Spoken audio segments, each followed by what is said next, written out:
Welcome to this episode of Why Powers Tales from the Super Yacht Laundry. This is actually a bonus episode because me and my partner Max wanted to kind of explain the origin story of how we came together, how we came together with Pearls, and then ultimately how we ended up at a podcast. So say hi, Max. Hi, everybody. So Max is never on this kind of end. You don't. No. You get to dodge the mic. Yeah, I'm normally the one sat behind the screen, making lots of notes, writing down lots of timestamps of the episode, not in front of the camera. You're lucky. Yeah. I have to say. Sometimes, I mean, the technical stress at the moment is pretty high. Again, having a mobile podcast, stressful.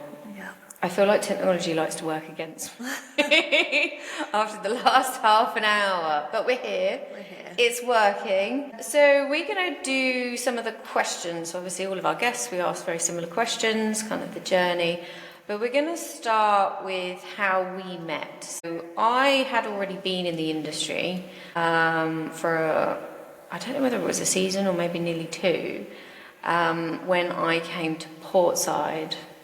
But that was your beginning, wasn't it, when we met? Yeah, I came to Portside. I timed it completely wrong. I came like August, September time in the hope of getting on a boat for the Caribbean season. Yeah, and you're just finished a med season, and we ended up roomies, and that's how we met. We did end up roomies. It was you, me, and Eddie Paul. Yeah.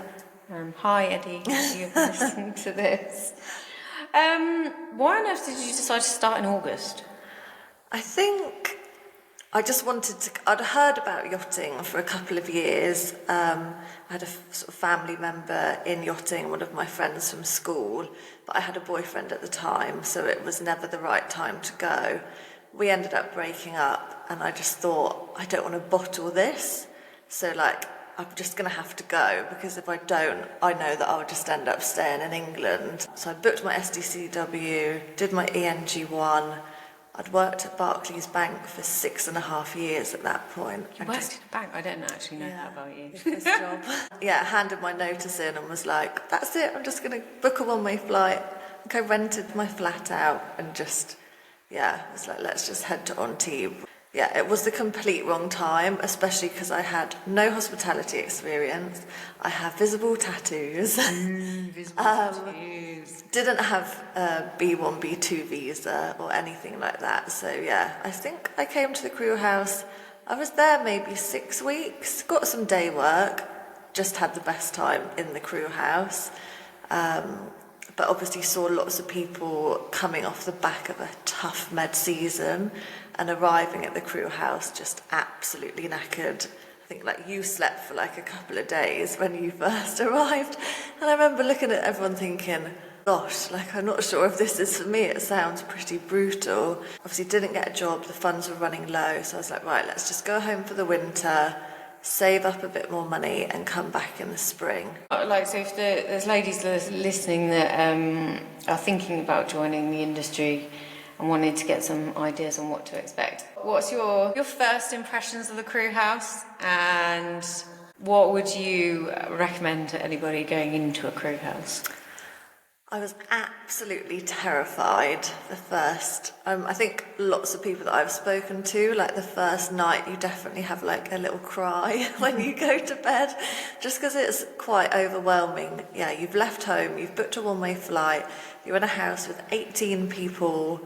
I mean, luckily I knew Eddie. Eddie and I, we knew each other from back home, so I did have one familiar face, but I think it's just get chatting to people. Everybody's so nice, and you've just got to go out for some drinks, make the effort with people, and then you'll just have the best time. I think the first 24 hours are definitely overwhelming, and I think just be prepared for that, but stick with it, because being in the crew house, it's the best way to meet people, to hear about jobs.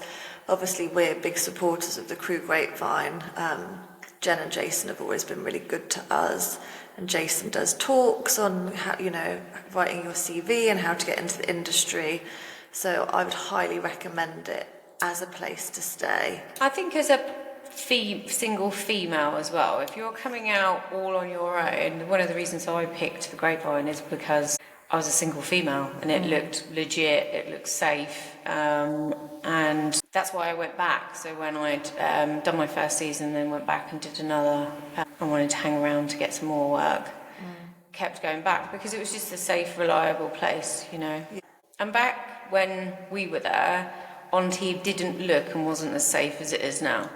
Well, no, obviously you've just been back there last week, whereas I haven't been there for about 6 years. But yeah, you didn't walk home alone. You always, and that was a good thing about being with lots of people in the crew house. There was always people, like, well, the boys would walk you back and then go back out. But yeah, when I went back in the spring, quite a few people were getting mugged and stuff like that on the way back. But I think you've said it's a lot safer now. There's lots of cameras, which is good. Loads and loads of cameras. So when did you, so you did day work? Yeah, I did. I remember I had the worst blisters on my feet from walking from the coach station down to the crew house. And then I got some day work on a boat and they made me put these shoes on because I was cleaning the galley, and it was so painful because they were rubbing on my blisters. But that was, I've always liked cleaning, so I quite enjoyed that side of it. Especially if you're cleaning something that isn't cleaned, that's obviously a lot more satisfying than cleaning something that's already clean. Yeah, me and one of the girls, we got a job preparing a boat for, I think it was like the Cannes Boat Show or something like that. So we actually went to Italy for 2 weeks and got to stay on a boat and then sailed with the boat back to Antibes. So it was a really good way to get a feel for it. It was just the wrong time to be there. What was the response of the industry to the visual tattoo situation? Yeah, not good at all. Which again, I had my tattoos pre even knowing about yachting and knowing that it would be an issue. I've got one on my wrist, which is the wrist that you would pour drinks with. I've then got one on the side of my arm. So yeah, it was definitely an issue. But I think it's getting better now, but back then it really made it hard. I think recruitment, crew agents, some of them just wouldn't even entertain you. No. They wouldn't even give you the time. So it doesn't matter if you've got all the hospitality experience in the world. They just wouldn't even give you the time of day, which is a bit harsh. So you went home? Yeah, I came home for the winter, and then I saw Jen had advertised a position for house manager for one of the crew houses, or potentially for both. And so I thought, well, that's perfect because I loved it at the house. I don't know if I want to work on a boat because that seems pretty hard. So I could just go and just do that instead, and that would be a fun thing to do. So I applied. She wasn't too sure because I was quite quiet when I stayed in the house, whether I'd be able to handle the house. But I had a couple of friends that she knew that vouched for me, so she gave me the chance. And then, yeah, in March, me and my sister and one of our school friends, we all flew out together beginning of March, we flew back to Antibes. And then, yeah, I was then Team Seaside, which has come up in quite a lot of podcasts. Portside and Seaside, and obviously now they've got Oasis. Because I started off Portside, but then I was converted to Seaside. And yeah, we just had the best time. I can't vouch for the crew house enough. I've got the best memories from my time there. I think one of the unspoken things is how you strengthen each other. You know, you're all in it together, you're all looking together, you all help each other out. You know, if you were getting day work and they wanted someone else, you'd literally be on the phone to whoever was in your room. You know, it really started probably that crew feeling even before you get on board. Well, I think lots of the tacky phrases people are saying, it's not what you know, it's who you know, and about being in the right place at the right time. And I feel like yachting, especially back then, it was people going, oh quick, they need someone for here, or just phoning you up, be here now, or just chatting to the right person without really realising it definitely opened up doors for jobs. Yeah, it is. Yeah, it's fun. So how long were you doing the crew house thing before the first boat turned up? My contract, it was a 3-month contract, and I had 2 weeks left with Jen and Jason, and Jen had someone phone her up who'd stayed with her previously. He was a butler on a boat, and he needed a third stew. So Jen very kindly was like, well, my manager's about to leave. She's really good, but she does have visible tattoos. And he was like, that's fine. Like, if you vouch for her, I want to meet her. I think that was maybe it was the Wednesday. The Thursday I met him, had my interview. The Friday he offered me the job, but I had to start on the Sunday, and I still had 2 weeks left at the house.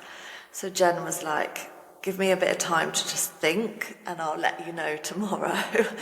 And then, the next day she was like, look, I want you to take it because of your tattoos. I don't want to stop you because it then might be a long time until you find another job. So I worked that whole weekend so that the manager of the other house could have it off, because she was obviously going to have to carry the load when I was gone. Worked all weekend, and then the Sunday Jen dropped me down to the boat, and the Monday we set sail for Rome, and I think the Wednesday we picked up guests. Mm-hmm. So it was like 3 busy months at the crew house, and then straight into three months back to back for my first season. So it was thrown in the deep end for sure. When looking back, how did you feel? What were your first impressions actually being on board?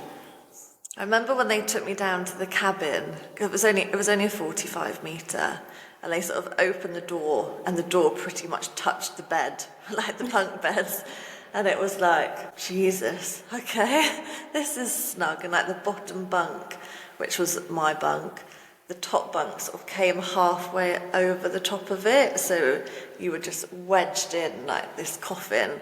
So that was a bit of a shock to the system. But it's just getting your bearings, isn't it? How to get around the boat, where everything is.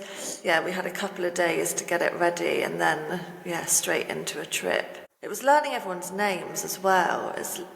At least in the crew house, it's bit by bit, but when you're getting thrown onto a boat, you've got all these faces. Lots of them were names that I've never heard before, and I find it quite hard to remember a name if I can't associate it with something. So I remember I was like desperately trying to learn everyone's name so I wouldn't get it wrong. You landed on your feet with your boat, didn't you? Yeah, I worked for the same family my whole yachting career. That's quite unusual. Yeah, we had a lovely captain. I mean, I left 6 years ago now, 6.5 years maybe. I still email my captain sometimes and like check in with him, still speak to some of the crew. If I messaged my old boss, he would reply. Like, I got very, very lucky with them. So I stayed with them the whole time. That's really nice. After all of that hard work and like uncertainty, to actually get a really nice like boat and owner. Yeah, we were busy. We worked long hours and every day. But I think as long as if you've got a good crew around you and I always said you need 2 out of the 3, either good captain, good crew, good owners, and then you can survive anything. And we had such a good crew. Like, we did 3 months, no day off. And like the last day when the guests left, we were just like, quickly unmaking the beds, and we were all just laughing and chasing each other around and being silly. And I think after 3 months to be able to be like that together is really special, because I remember like my face looked different. I couldn't get my rings on my fingers, my hands were so swollen, I had bruises down my arms from like taking everything out of the washing machine and throwing it into the tumble dryer. Like, I just looked like a different person. I had bad roots. But we were such a good bunch. I'm really grateful for that. So what would you say was, obviously you were kind of lucky in a lot of respects. Obviously, I know the reason why you left, but before we talk about why you left, were you thinking about exiting? How long did you think that you might be in the industry? Do you remember? It's so hard to leave, isn't it? Because it's really tricky to know what you want to do next. I took a winter off. I just needed a bit of time, and like the boss understood that I needed a bit of time. I went to Bali, I did my yoga teacher training, And I was like, this is it. That's it now. I'm done. And then I think it was when I was in Bali, my boss messaged me and he was like, we miss you. You're going to come back. And you think, I've just spent all this money. I've had 6 months off. And no, I could just go back for one more season and top that money up. So yeah, I messaged back and said like, okay, I'll come back. And then I think I went back March, April time. I went back to the boat, and it was meant to just be, let's just go top up the funds. And then a couple of months later, I found myself pregnant. So thanks for that, going back to work. That changed my direction of life somewhat. So I then stayed working until the October, till I was 20 weeks pregnant. I helped out in one of their properties as well, so I sort of went between the boat and their properties. So we shut the house down for the winter, and then it was like, okay, it's time. I'm forced to come home now. Was it tiring? Doing that? Not too bad. I was very fortunate. I wasn't sick. I probably had a week or two where I felt quite tired, but no, I had a very good pregnancy. I was very lucky. So I felt okay to be, and they were very good. Like he wouldn't, don't carry anything heavy and don't do this. And they were really respectful of my situation. How did you feel? Because obviously boats, there's no maternity. How did that make you feel, knowing that financially you're probably going to have to find something to pay the bills pretty quick? I was always pretty good I'm a saver. My sister, who you know well, is a spender. Literally polar opposite. Yeah, whereas I've always been a saver. So I had savings. Like me and my sister had a house together that we'd bought. So I wasn't too worried. And my boss had said that I could always come back after I'd had the baby and we could figure something out. So I wasn't too worried. And you went back? I did. Went back with a baby. I went back alone with a 5-month-old baby. Again, it's crazy. I had Arlo in the March. My boss messaged me in the June and was like, how are you getting on? We miss you. Do you want to come back to the house? They would do the house, say April, May, June, boat July, August, and then back to the house for September and October. So he was like, why don't you just come for a month and just see how you get on. I was still breastfeeding Arlo at this point, single mum, so I didn't have any help. So I thought, okay, well, he understood that, so I thought I'd give it a try. So me and Arlo, he was 5 months old, we flew to America, which legally I probably wasn't allowed to do, but we won't go into detail about that. And I ended up staying for nearly 8 weeks because I did the first 3, and then he was like, do you just want to stay a little bit longer? And it had been fine, to be fair. They were really understanding of, I needed to go feed Arlo and put him to bed, and I had my little sling, and if I had to have Arlo in the sling whilst we were washing up and putting dishes away or taking them drinks. He was a very easy baby as well. He wasn't a crier. So you just make it work, don't you? We've said in previous, obviously when I listen to previous episodes, as a stew, you're just so resilient and you're so used to just go until everything's done, and then you struggle to sit and rest. So I think for me it was just, it was money, and then the plan was to go home for the winter and go back the following spring, but then COVID hit, so then the plan changed. The plan changed. You don't want to be over there and... Well, you couldn't get into America. Everything was shut by that point. So things had changed. What job opportunities do you think? Did you see, obviously, you've got a kid, you're at home now. Was there anything that you thought, maybe I could do that on land? I think the main job is housekeeper, isn't it? Which is what I went on to do. I took the summer off because of COVID, and then I think the October, I'd seen a couple of jobs advertised. We've got some quite big houses in the area, obviously not where I live, but 10-15 minutes drive from me. Sandbanks, anybody been there? If you've heard of Sandbanks, there's some nice big houses there. So I'd seen a couple of housekeeper jobs and I'd applied for one, And it was with the agency in London, but they just didn't get it. When I said, like, I've worked on the super yachts, the guy just didn't understand. And then they put up another job, and luckily I got through to a different agent that worked for them who did understand what it meant to have worked on the super yachts. So I got an interview with a lovely family, and again, for them, because I'd had that experience, a lovely Swiss lady. She understood that it meant that she had very high standards, and she knew that from my background that I would as well. And I worked for them for 3 years, nearly 3 years. Is there a difference between work?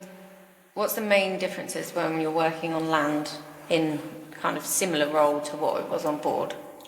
Well, obviously I didn't have the service side of it. It was just the housekeeping, and you're on your own. Whereas at least on the boat, I worked on a 45 metre and then they had a 63 metre, but I always sort of jumped between mainly housekeeping, but if they needed help with service or if they needed help in the pantry, I was sort of the one that was just wherever I needed to be. And that's just a very social environment. Yeah. And obviously when you're just housekeeper on your own, it's not like that. And that's when I'd always liked my podcast, but that's when I really fell in love with podcasts, because I could just put just one ear phone in, and just 5 hours a day could just listen to podcasts. That's a commitment to podcasts. Yeah. So I always wanted to ask this: what weird things do you do because you worked on the super yacht? So, like, for argument's sake, I've mentioned this before, I'm a weirdo. I iron still. And I'm not being paid, I just iron our own stuff. I can't cope. I can't get into a bed without it. See, I don't. And I loved being in the laundry. I loved ironing, but I don't iron now. For me, it's how you fold the laundry. It's silly things like my brother and his now wife lived with me and my sister for a bit, and like folding his boxes, when you're like putting the washing away, and he'd be like, what the bloody hell is this? How do I get into my boxes? Because you just want everything lined up and looking nice, don't you? And I think it's just how you fold your towels and your blankets and... Towels. Yeah, it's stuff like that for me. And just having everything lined up in your cupboards and handles facing the right way. And I have to. It stresses me out. Like, I have... it's got better, but in the beginning it kind of sometimes added to my anxiety if I knew that there were jobs in the house that needed to be done and I hadn't got round to them. I couldn't relax until they were done. But I had to let go of some of it, because otherwise, your home is never going to be... No. You're never going to be that clean environment ever again.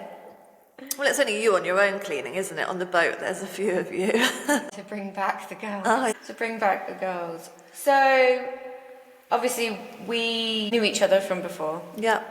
I didn't see you again. I think I saw you when I came to see your sister. Yeah. A couple of times. So we've kind of always been in each other's spheres. Yeah. And, I mean, when did you hear about Pearls? Well, obviously, I came to the very first event at the Limewood. So I think my sister had come to see you, and then she'd come home and said to me that you were organising this event, and could she pass on my email so you could send me the details for it.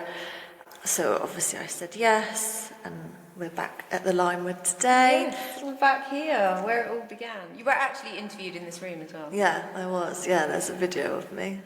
But yeah, that was when... Obviously, we came here and there were 16 of us. Yeah. So 16. How did you think the lunch went? Yeah, really good. I think we all know it's the hardest thing when you leave yachting is the connections that you have with people, and people understanding what you do or what you've done and what your life experience has been for the last however many years. And you can sound like a dick when you're talking to people that don't understand, like, oh, well, I was here and we did this and the boss did that, and everyone's just sort of looking at you like, what are you talking about? And we've said it a lot, and other guests have said it on the podcast, you have to sort of stop that part of you and stop those conversations to sort of fit back into life at home. And I'm very fortunate that my sister, she's still on the boats. Obviously, our friend Lauren, she worked on the boat, so I do actually have a couple of really key people that I speak to most days that are that understand. But I think for people that don't have that, it's really hard. So I think having the lunch, just being in a room full of women that most of us didn't know each other, but you just automatically get on because there's just a level of understanding there. There's just something that bonds you. It's the it's the common experience. Yeah. But obviously with the job itself, it's quite a close job. So, and we used to, because you can jump on a boat and you'll be with new crew, you kind of know how to just get on. Yeah. And I think in the room on that day, that's what, that was one of the things that I appreciated the most. Yeah. That was the first time since leaving yachting that I actually felt the most comfortable to be me, to say whatever I wanted to say. No judgment, no kind of faces kind of like, what do you mean you were, in Monaco, or what, do you know what I mean? Yeah. You can just be your authentic self. Yeah, just chat freely. And it was really nice day.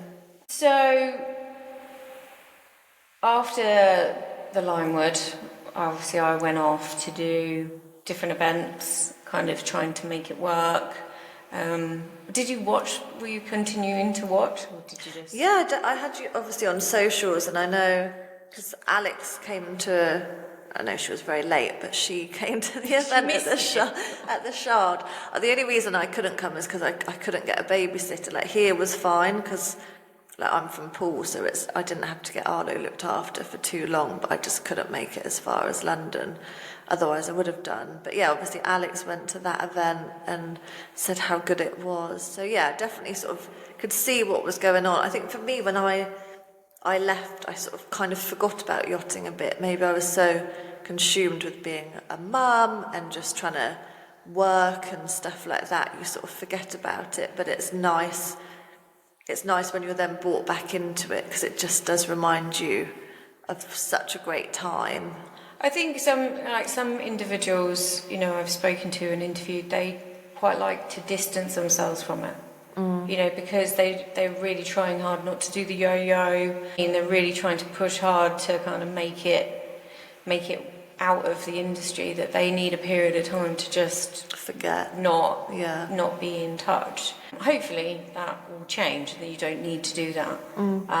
Because there is, so the first event that the next event you came to was Southampton. Yeah, so that was just over a year ago, because that was March last year. So obviously this is really the true start of the journey with us being a team. So I was obviously following you on socials, and you and your friend Lauren were going to start doing social media, and with Pearls, because it turned into such a huge project, I'm like 100% I need to work with you because you can understand, because I had people supporting with social media, but because you have been in it, all of the different companies that we need to kind of, share, repost and stuff like that. So it was very attractive. I remember coming to meet you and Lauren at Lauren's house, and I had all these bits of paper and I put it all over. Stuck it on the French doors. All on the French doors to try and explain what I was going to do next, because that's when I was like, I want to do an app. Because we'd started, since the beginning, I'd started to collect a lot of information. And I just didn't know how to make it accessible to these women in the industry. We had lots of different information from mental health to finances, motherhood, all sorts of things. I'm like, how do you make it accessible? And I'd found a software package that could help me do that. But the first time I actually said it, that I talked about this software package to everybody else was what you. That's why I had all the bits of paper, and I'm like, right, we were literally trying to map out what we had, sections. And and also expanding on how we could help, which areas we could expand on. Did it actually make sense on the day? You're like, what is she doing? No, I got it. Like you say, there's so much different things that would help you so much to know about, like different pieces of advice and information. A bit like when you have that talk at the crew house with Jason, and he points you in these directions of stuff to think about and stuff to do. And there's just so much to be covered. And like you say, it's where do you put that information for people to find? So yeah, I thought the app was a great place to put it. So I told you about the app, you were coming on board, we were building up to the launch. and we did the Southampton event. But the Southampton event was your first experience of what Pearls was kind of really turning into. Yeah. How did you find it? Well, obviously, I think the guest speakers that you had that day were so good. Sarah Duncan was there, and for me, she was just inspirational because she was a single mum, was in a very similar situation to I was, and she's just gone on to create all these incredible businesses and give her daughter this incredible life. For me, sitting there listening to her was just like, wow, gosh, look what she's done. You know, Caroline Blatter was there, and she had a really heartwarming story and talking about her husband, and it was just the best day. And I just think when we left, you just felt like you were walking on the clouds because you were just so energized and so inspired from these stories. And there was, how many people in the room? 60, 60, again, women, the majority who we didn't know, but again, just automatically were sort of chatting to, making friends with, swapping numbers, swapping social media handles, and just left feeling amazing. And I think that's been our biggest talking point since, is how to bottle the energy from that room, because everybody feels it that's there, but instead of it being 60 people, it's like, how do you get that out to the wider audience? Yeah, I mean, to be honest, I didn't have a clue. So, you know, my stepping stones were, right, we're going to have an app, so we can have, you know, all of the recordings for the guest speakers is in the app, as well as different resources from like the multiple contributors that we've got. But again, you're limited, like, obviously, you know, everybody in the room had a great time, as always. You know, they felt that connection, they felt that empowerment, you know, they were inspired. But it's, you know, I thought the app would be the next stepping stone. And it did, you know, obviously we expanded, you know, we got new members on board, but it was also how to keep that momentum up and how to reach them. Yeah. Because it's really difficult, I never thought that I would run anything like this. And our only avenue to reach our audience is through social media. Yeah. And I'm not a social media person. I'm probably one of those voyeurs. I look at other people's stuff. So I'm not a poster. You know, I've never been that confident in front of the camera, basically because there's something that happens to my face. Whenever I go in front of the camera, I just don't know. I don't know how people make it so natural and look just effortless, because I remember once you asked me to do a recording to put on Instagram, and my God, it was I had such bad hay fever, I had like a gammy eye, had my little ring light with my camera, my little boy was stood behind it, and I'm trying to, hi everyone, and I just came across and I was I had no expression, I sounded super monotone, and you know, and you're like, bloody hell, this is really difficult. So yeah, that's why I quite like being behind the camera on these sorts of things. But it's really hard. People don't want to just read a post. Like, people want to see you and understand who you are as a person and get to know you and like you. It's a lot harder than I think people realise. It's you know, I suppose in some respects it should be easier. As a Pulse as an entity, we know what our purpose is, we know what we want to try and achieve. How to articulate that has always probably been my difficulty. Yeah. So obviously we did the Southampton event, we were all guns blazing, it looked pretty good. Then things kind of started to slow down, and for some reason I decided to do our most ambitious project ever. So I decided we were going to do 2 days in Antibes, at the Antibes Yacht Club, which in hindsight I probably should have stuck to a day, but the event itself, so the ladies in the room, we did what we normally do. So they all had a fantastic time, and we extended the programme, and it was amazing. But anything that could go wrong with that event went wrong. Every single thing logistically that could go wrong did go wrong, and by far my worst event to organise. It was just hell on earth. You know, it was literally the sheer willpower of community from Pearls of Wisdom that we actually managed to pull that off. Yeah. that was the true support of some incredible people. You know, Jess done it, Onshore Cellars, Anushka, who did insane food. Obviously, Luxury Hospitality were there. We were doing the program. We had incredible speakers again, and we really started to really see where, for me, I started to see where we could go with it and how we could help spearhead change. But it was so hard. Yeah. I mean, it didn't help, you know, for anybody who was around in France the back end of last year, bedbugs. So I went out a bit early, I stayed in a hotel, and I literally got bitten from waist to like chin, and then I had a massive allergic reaction. And I've got a photographer and a videographer. Do you know what I mean? Like, it doesn't matter if I try to look good for the camera, the world is against me. Yeah. The world is against me. So when I came back from that one, and obviously working together, I wasn't in a good place. No, I think you were very deflated. Like I say, it taken a lot of time, effort, energy. Money. It took all of our reserve money. Yeah, to make it happen. And then when you came back, yeah, you were just exhausted. And I think you went on holiday. In the October. Yeah, you went away just to sort of have a family holiday, spend some time with your daughter, rest, regroup. But yeah, there was definitely a big lull then.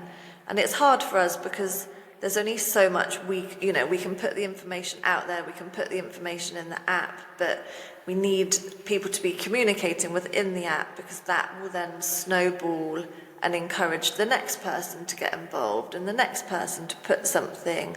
And I think, yeah, it all just sort of went very quiet, which made it hard for us. Yeah. It's, you know, it's that, how do you relay the message, you know? And I think that's what, you know, what I needed to do. And also, you know, it's got to pay for itself. You know, when my like cushion disappeared, I was pretty low. I got really sick just before Christmas as well. It was, you know, I was really stuck. I just didn't really know how to fix it. And then obviously having to kind of put, obviously at that point, obviously you're paying you for your time to be involved. And I just remember saying, I'm going to have to tell them that I can't afford it. Like, it's all gone, kind of thing. And that's possibly one of the worst days, because at that point I'm like, I don't know whether this project could keep going. Yeah. But you had an idea. So I'm just feeling sorry for myself, you know. And you were poorly, you were in a lot of pain. Like, I don't know what to do. I know, well, like I said earlier, I love my podcast. I've listened to them for about 8-9 years, I would say.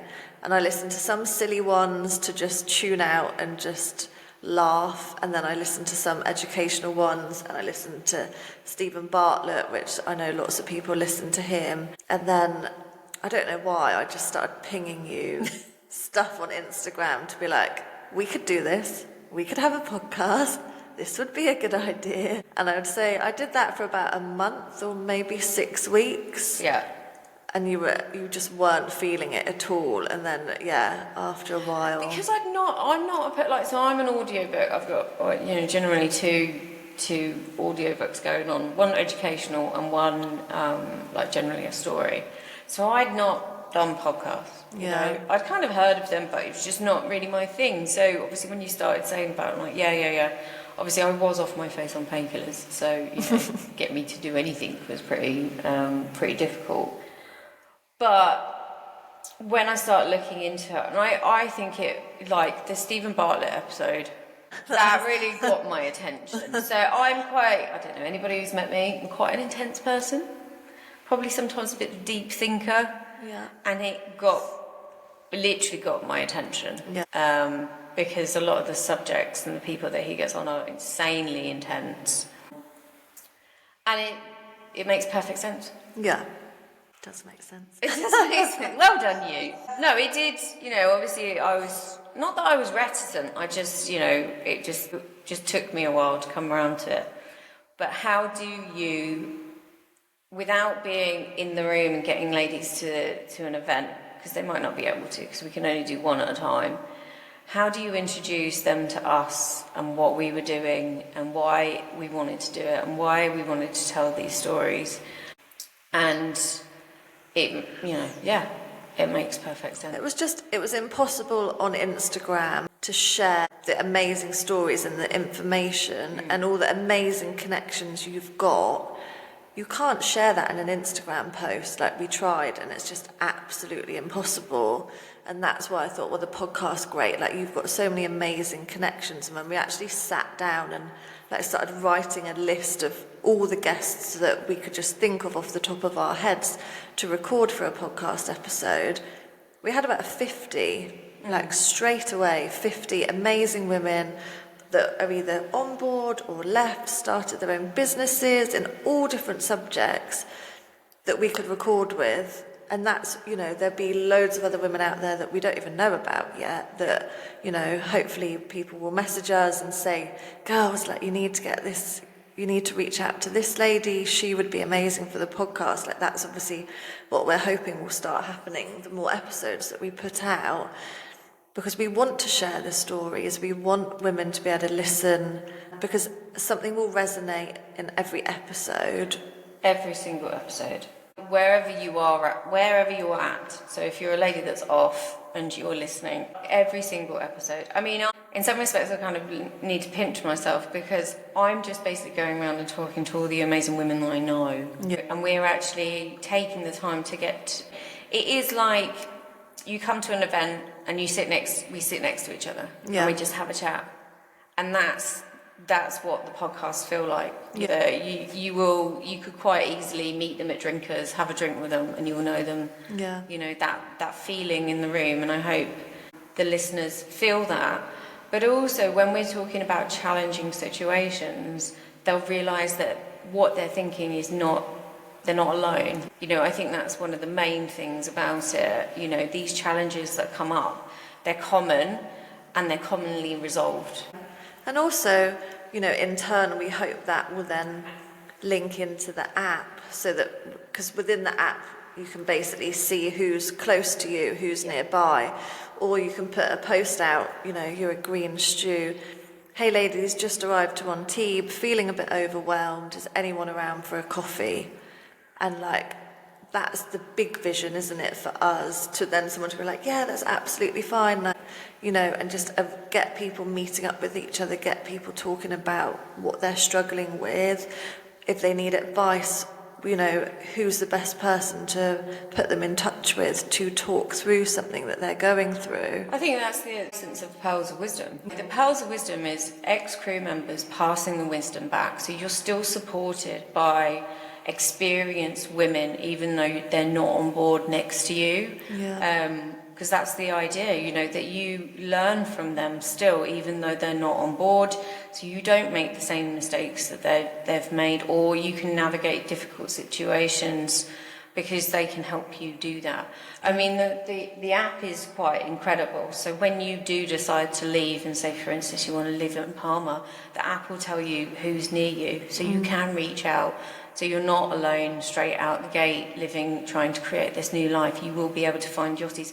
I mean, the beauty of it will work all over the world. So if you decide to go live in Australia, you'll all be able to find each other. So when you do step off, it's going to be a bit easier because you should be able to connect with women that are already, could be in your area. Which is what people want, even from you being in Palma, you've got the Yachties Run Wild, and their Instagram's amazing, and you see the amount of girls that get together on a Wednesday, they go for a run, and it's now spread to Antibes, and it's that's just what we want. We just want lots of little hubs in all the key places where you can meet up, so you're not on your own, and you can talk through anything that you need to. Because it can be really isolating for some people. Yeah, because you're going through a lot. You're re-navigating and trying to tune into who you are authentically after the yachting industry, to then reinvent yourself again as a new person on land. And I think my aim is that Pearls will help you use all of the strength that you've developed in the industry to then change it into, perfect support afterwards. Well, I found I changed so much as a person, just in my likes, my interests, how I wanted to live my life. from pre-yachting to after yachting, it was so different. And as we know, like lots of the women that have left, it's because they're having children, and that can be super isolating. So again, if you can realise that there's another, ex-yachty in your area that's had a baby and you guys can meet up, it's just, as we know, like the friendships are just effortless because of the shared experience. Yep. We have our Thursday night live, which, we're going to try and do every other Thursday again, and we've made friends on the live. Yep. Sierra, who we love, she's in America. We've never seen We've never met her in person, but we see her on the screen and it's like an old friend, isn't it? And I think that's the really nice thing about it. You meet all these women that you never would have met otherwise. But also, you can just tune in. If you are going in, you're going through a rough time and you just want to have an opportunity to be around women that aren't immediately available physically. It is just a nice community. Sometimes we have a specific thing to talk about. Sometimes it's just how you're actually doing. So we're coming to the end. I think it would be really good. So if we both talk about where we see pearls in 5 years. Okay. What's yours and what's mine? Okay, you go first. Me first. Yeah. In 5 years' time, the podcast is reaching as many girls in the industry as possible, because I know that it will be valuable. In 5 years, I would have written a book to exit, a guide to exit the industry and what you need to look out for. We'd be connected to more experts. I'm really honing in on promoting ex-crew ashore, or helping them in their entrepreneurial endeavours, because loads of them are entrepreneurs. And that we as a team get to go around and know individuals, because at the moment there's been a lot of solo activity, but that would be 5 years. I would be well chuffed with that. Yeah, very similar for me. I think obviously I'm learning how to edit podcasts currently, so guys, bear with me. Hopefully the episodes sound all right. Everything self-taught. Self-taught. So hopefully in 5 years' time, I'm some rock star pod producer giving Stephen Bartlett's team a run for their money. No, I'm joking. Yeah, just to be able to convey the messages from each episode in the best way possible. Yep. I think I'd also love if we had a little spin-off 20 minutes episode each week with the crazy some being the crazy silly stories of the things we've experienced, some being questions from people and advice, and even if that's us just pointing them to the right people to be talking to, and just the community in the app to grow, and to see pictures of girls tagging us on Insta, hashtag Pearls Girls, and they're out having coffee somewhere, or they're doing this together, or they've gone out for dinner, or mums with their kids together, to just see that, I don't want anyone to feel alone, and I don't want anyone to not know how to deal with the situation and not know who to reach out to for help.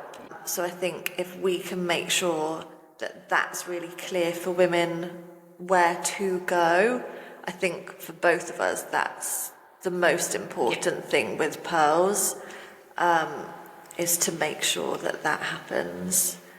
And just to be introduced, in 5 years' time there's going to be women that are on the boats currently in the laundry, like we were, that in 5 years' time will have quit and started their own business, and we can hear their stories, which will help the next lot of women. Connect them with people that can help them. 5 years. We can do it. We can do it. No problem. That's doable, right? It's doable. 100% doable.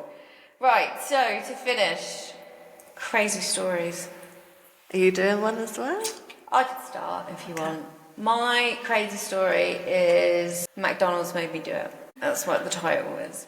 So basically, first boat, dodgy Russian, but I joined a crew, and everything was great, loved it.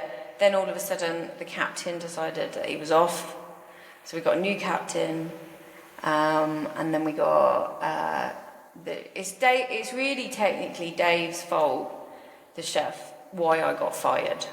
I'm going to blame him because his food was incredible, like one of the best chefs that I've worked with on board. He was incredible, but when the captain quit, he quit, because obviously those guys had been in the game for a long time. This was my first boat, and they'd seen the warning signs that this probably wasn't going to be a great season, but obviously it's my first boat, I can't do anything. So anyway, yeah, it turned into a bit of a nightmare. Our owner never got off, so he got on and he didn't get off. So like we're 2.5 months in, and basically he'd said some friends would come, and then they would, they would get off, and then new friends would come. So obviously turn around while doing so the whole crew were exhausted, and the new chef, bless him, if I'd started with him and not had Dave, I think it probably would have been okay. But obviously the more tired we got, the crew menu kind of just got worse and worse and worse. We ended up having a lot of pasta, which when you're trying to keep your energy up, it's not great. So anyway, there's other things going on, and we're exhausted, everybody's getting a bit narky. And so the chief stew and the chef went off to provision. They said there'd be a few hours, right? 6.5 hours later, and they're still not back. And obviously the boss had come back from his day trip, so obviously I was trying to step up. And obviously I was quite stressed because I'd not done any of this stuff before. Anyway, the chief stew and the chef came back, and the chef brought McDonald's. Okay, so he put down a whole 4 bags of McDonald's for us as crew food, and it was freezing cold. And I just exploded. Like, I felt like I put out a massive apology to all of the crew members, because I was tired, I was narky, stressed, and I didn't like McDonald's at the best of times, even when it was hot, let alone when it was cold. And I just exploded. Like, I literally remember going to the crew mess table and going, what the fuck is that? I've been up since 5 o'clock this morning, I've done everything today, and that's all you've got to offer me? I just went mad. And then, I remember the engineer going, they're under the pressure too. I'm like, but you've been out for, I just lost it. Absolutely lost it. And, basically the next day I got fired. Wow. And that's all over cold McDonald's. And this was my breaking point. Not cold. And that just goes to show, when you're on board, it could be something Tiny. Everybody's breaking point is somewhere else. Yeah. And mine, but rather than cry, I don't lose my temper. I don't lose my temper. I just exploded. Yeah, basically. I think food, it's so important. It can make or break your day. Coming down to the crew mess table to a good lunch or a good dinner can change everything in your day. Whereas if you walk down and it's awful, if you're already having a bad day, it's just, your mood's just duff. I'm quite a chill person most of the time, but when Venom comes out, apparently I'm like, what? So apologies to those crew members, but at the end of the day, cold McDonald's is shit. Yeah. So why would you want to eat it? I get that. So you? It's funny that you said about chefs. I feel like lots of these stories are going to be about chefs. I'm not too sure why. So again, it was that first summer on board. We had a male chef, I won't say his name, quite a large man, but a nice man. And I was obviously junior stew. I did the laundry, just absolutely fine. And I remember he always wore jeans. He wore jeans and then his chef whites. What, in the galley? Yeah, in the galley. Sweaty. So he put his stuff in the laundry, and obviously, as you know, with jeans, you're meant to turn them inside out. So me, being the good stew that I was, turned his jeans inside out, and I was faced with the whole crotch of the jeans. There was a sharp base, or skid marks, that was about 30 centimetres long. Disgusting. And good couple of centimetres wide, just the whole undercarriage of the jeans. So I didn't know what to do, so I just quickly threw them in a washing machine on their own, on a hot wash, and just I hadn't been on the boat very long at this point. That's so disgusting. I know, because he's the one cooking our food and the guest food. And obviously, I don't know if he was also wearing underpants and they were in the, like, the bag that you put your undies in. I don't know. So anyway, I left it, just got on with things, carried on. And then about 2 weeks later, it happened again. And by that point, I'd been on the boat a bit longer, so I felt a bit more comfortable. So I called the butler on the radio and was like, can you come down to the laundry, please? And I think he thought I was going to say that I'd, like, ruined some Hermes trousers or something and was ready to give me an absolute bollocking. And I showed him the jeans, and he was just absolutely gobsmacked and horrified. And I was just like, this is the second time this has happened now. I don't know what I meant to do. And he was like, Maxie, this is not up to you. You shouldn't have to clean this. This is not acceptable. This is not. Fold them up, put them on his bed, and put like a post-it note just to say, like, I'm not cleaning these for you. And he went off, and I thought about it, and I just thought, I cannot put them on his trousers, like on his bed. So in the end, I just put them on the floor, like on a towel, got the Vanish spray out, and I was spraying the marks on the jeans, and the stairs from the crew mess came down right by the laundry. So as I'm spraying them, the chef comes down the stairs. He looks at me, I look at him, he sees what I'm doing, he looks at me again and just walks off. Nothing was said, but it never happened again. Disgusting. Yeah, it never happened again after that one. It's bad if it's a crew member, but he's the chef. That makes me feel worse. Yeah, I know. But yeah, he saw that I had seen, and then it didn't happen again. It's the toilet, you weirdo. Well, wear boxers or wipe your bum. Or don't fart. I don't know what it was, you know, when you're just like... But yeah, it was my first season, so, you know, when you just don't know how to deal with it. Right, that's us done. That's it. So, lovely ladies, if you're listening to this episode, I hope that gives you a bit of an insight into who we are, what we're trying to achieve, what's available, that we're going to try and help. We're going to do it with humour, we're going to do it with compassion, and we will keep doing the best that we can. Yeah, and we just hope that you enjoy it as much as we're enjoying making it. And yeah, any questions, please feel free. Or if you're after advice, just message us. Yeah. We're always here to help. Yeah, so that's us. That's what we're about. This is our bonus episode of First bonus. If you want to explore what we do in a bit more detail, obviously we've got the Yacht Pearls of Wisdom website. And if you really want to get involved in the community, we have the app. Currently we've got a wait list for members. Join the wait list and then we'll get you in, and then you can use all of the resource but also tap into the insane amounts of support that we've got in there.